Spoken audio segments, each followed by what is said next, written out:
have one son. His name is Victor. He's 17, and he is transgender. With my mom, I mean, there was an adjustment period, but relatively fast. We were on the track, and now she's my biggest supporter. He's my child, so no matter what, I'm gonna love him 100%. If teenagers and young adults have no one to reach out to, then they're more likely to self-harm or commit suicide. So my first GST advisor was Kevin Detail.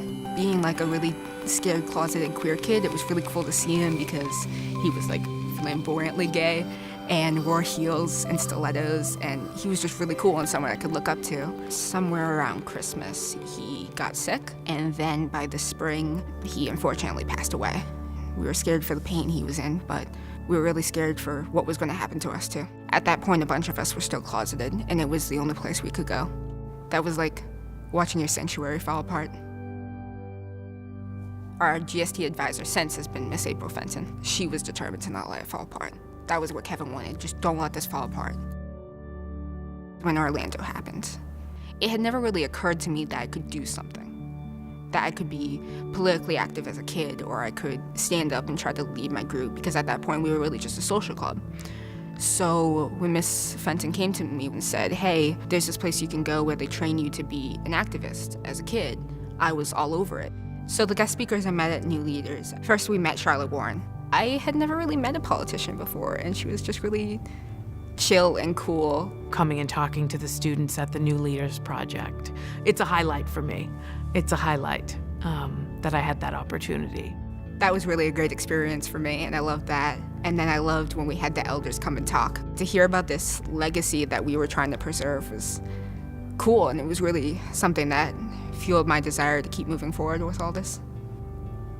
The others in my group at New Leaders, the biggest thing they were that I think I took away was confident.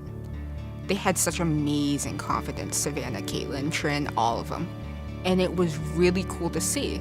So after New Leaders, Savannah, Caitlin, and myself, we had an idea that we worked on tirelessly, and that was our Youth LGBT Lobby Day. We invited students from around the state, from different GSTAs and different schools to come to the State House. On that lobby day, we were lobbying about LD 912, an act to clarify the scope of conversion therapy in regards to certain licensed professionals. The thing I really focused about in the testimony was the pain I had been through, because at the beginning of my coming out, my father wasn't supportive at all. And I talked about that and how hard it was for students across the state without the fear of conversion therapy. I know there are still a lot of harmful views about queer kids like myself within my own school. I'm one of the lucky ones, and I almost didn't make it. That's why I'm here to stand up for those who have more to fear than I ever did, so that they can heal, grow, and achieve those dreams every kid has. I urge you to please, please pass LD 912. Thank you. Thank you. Wow. Victor and some other folks were doing a press conference and standing on the stairs and speaking so boldly and so proudly, and I just stood there and cried. They are coming for our seats, and I will gladly help in any way I can. I'm still young, and I don't have all of the experience that an adult would have, and I know I've done a lot, but sometimes you just need someone to go to and talk to.